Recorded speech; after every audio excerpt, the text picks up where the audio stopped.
11月29号，乌克兰国防部发推文说，由乌克兰国防工业集团生产的第一批152毫米火炮弹药开始向前线运输。除了152毫米弹药外呢，他们还复产了122毫米以及120毫米的迫击炮。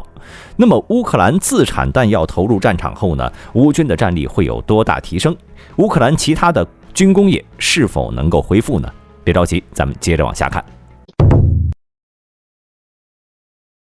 自从俄乌战争爆发以来，在这9个多月的时间当中呢，乌方在战场上消耗了数千万的子弹以及几十万火箭炮等弹药。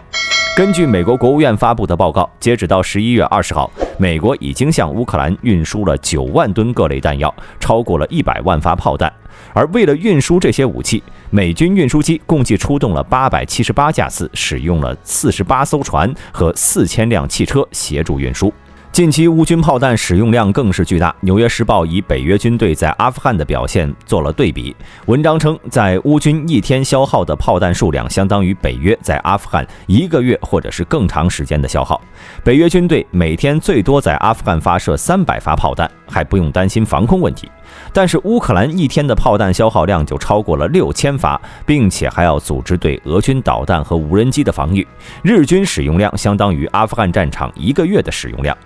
不过，由于北约各国的大力支持，乌军手中北约标准的155毫米炮弹库存十分充足。当然，快速消耗的不只有炮弹，还有火炮的使用寿命。有熟悉乌克兰国防需求的人士透露，在捐赠给乌克兰的350门北约制式火炮中，有1/3已经无法作战。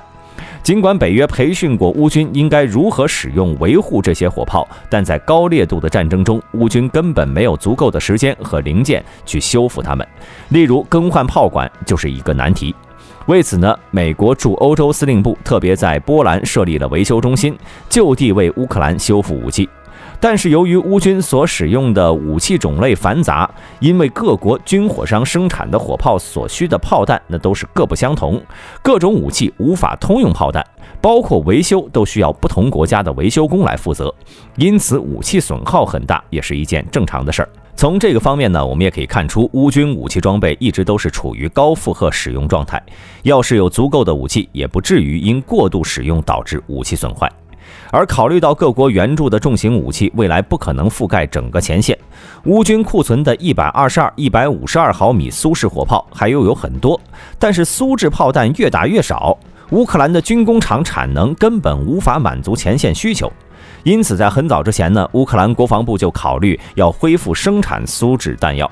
有了解的朋友呢，可能知道战前乌克兰弹药生产线一大部分呢都是在乌东地区，后来俄军使用远程精确打击以及对哈尔科夫等地的炮击，对乌克兰军工业造成了重创。但是这并没有让乌克兰军工业完全垮掉，只是产量非常低，难以满足战场需要。于是呢，在乌克兰政府不断要求下，10月中旬，美国向乌克兰提供了新一轮的军事援助，北约各国也启动了10年重建乌克兰国防工业的计划。除此之外呢，当时北约还在讨论向捷克、斯洛伐克和保加利亚这些东欧国家的旧工厂投产，重新制造苏制炮弹。但是存在一些法律问题，同时一旦战争结束，乌克兰估计也会换装北约标准火炮，届时呢，这些炮弹基本就没了用处，因此这一提议便没了下文。目前呢，在北约资金和技术的支持下，乌克兰军工业正在恢复，主要军工企业的地理位置被迁移到了基辅和乌克兰南部，其生产制造标准也与北约的标准来对齐。至于这次乌国防部推文当中展示的炮弹，属于第一批量产的弹药，具体规格官方并没有透露，唯一可以确定的是，它可以用于 D20 152毫米牵引榴弹炮和同口径的自走炮。那么看到这里，有朋友可能会有疑问呢，为什么没有油漆防腐？这玩意儿从下线到发射基本都是按天算的，所以不用考虑储存啊，这个油漆工序就直接省了。因此乌克兰国防工业集团还表示，他们除了生产152毫米弹药，还有其他规格的弹药也在生产，产量预计会在近期有所提升，以满足前线的需求。那么乌军新弹药上场后，战场会发生什么样的转变？曾经苏联陆军在战场上一直比较喜欢用火炮来进行战争武装，以数量极多的火炮和迫击炮作为快速大火力的打击方式，因为数量极多掩盖了杀伤力小的弱点，所以苏联装备了各种火炮。苏联解体之后呢，乌克兰作为第二大继承者，得到了大概 35% 的军工遗产。在俄乌开战前，其炮兵实力也还算是可以，尤其是在大口径火炮方面。根据战前统计，乌克兰炮兵部队共有1299门自走炮，122毫米 2S1 康乃馨有638辆，那么152毫米的则有565辆，其中大多数是 2S3 百合花。即使这些火炮大多数是苏联时期的老旧火炮，服役时间也都超过了30年，但是这些老兵还是可以将重达20到45公斤的炮弹打到20到30公里外。当然了，乌克兰的大口径牵引式火炮也不少，口径122毫米和152毫米的榴弹炮数量总计是515门。虽然以上这些火炮开战后呢，有部分已经战损了，但实际上由于缺乏弹药，最少有一大部分还没有投入战场，并且还没有算上缴获俄军的。有些人可能会怀疑这些老装备上战场后的作战效能，这一点实属是多虑了。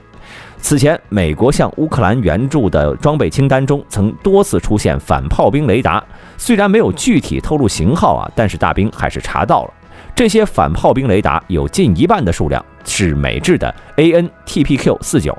这种雷达呢，体积小，重量轻，安装在没有拖车的车辆上，只需要2名士兵就可以轻松操作，可以实现20公里范围内360度全方位探测和3D 定位。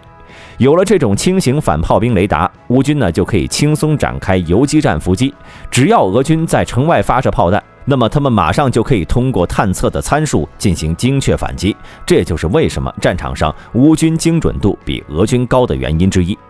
由于这种反迫击炮雷达的范围比较有限，无法搭配乌军的大口径火炮使用，所以美国向乌克兰又援助了 AN-TPQ-36 火力发现者雷达。这款雷达紧凑而且机动性强，支持快速部署部队和近距离战斗，可以在15分钟内定位，并且做好运行准备。其编配了5名操作人员，在5分钟内准备好移动。它对炮弹的有效探测范围为18公里，对火箭的有效探测范围为24公里，可以在几秒内检测和报告多达10种不同武器的位置，同时处理多个位置的武器射击。第一轮检测就能报告敌方位置，集合乌军大口径火炮使用，乌军部队和装甲力量将不必担心俄军的迫击炮、火炮和火箭的攻击。所以从火炮的数量和口径来看呢，乌军搭配各式援助装备，还是可以实现苏联的大炮兵主义的战术的。如果乌克兰开足马力生产弹药的话，那么这些装备投入战场后，一定会给俄军造成严重损失。甚至可以说，如果乌克兰能够恢复军工体系，将不再惧怕俄罗斯。目前，乌克兰除了恢复弹药生产线之外呢，在11月7号，泽连斯基还宣布，计划把马达西奇、扎波罗热变压器厂、克列缅丘格汽车厂等一系列具有战略性意义的企业收为国有。那么其中呢，马达西奇的名气比较大。这家公司位于扎波罗热市，是世界知名的发动机生产商。早在苏联时期，它的产品就出口到了90多个国家，有苏联航空工业的心脏之称，也是苏联手上唯一一家能够研制出20吨级以上的推力航空发动机的企业。例如 AN-124 战略运输机使用的就是马达西奇研发的 D18T 发动机， AN-225 使用的也是这款发动机。然而进入到本世纪以来呢，乌克兰的航空工业发展却颇为坎坷，国内市场无法满足航空工业的发展需要，国际市场上众多的航空巨头也保持着巨大的先发优势。乌克兰国内的航空工业总产值只占全世界的 0.1%。紧接着近期的俄乌战争，俄军多次轰炸更是让乌克兰的航空工业雪上加霜。例如近期11月17号，俄罗斯导弹击中了第聂伯罗市的南方机械制造厂。这个制造厂呢，是乌克兰国营航天器材、导弹和电力设备制造企业。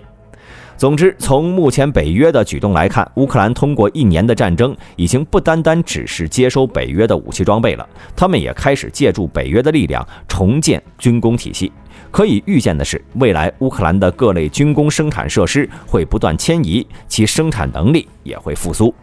如果乌克兰国内弹药生产能够供给前线消耗，那么俄乌双方就要看谁能耗过谁了。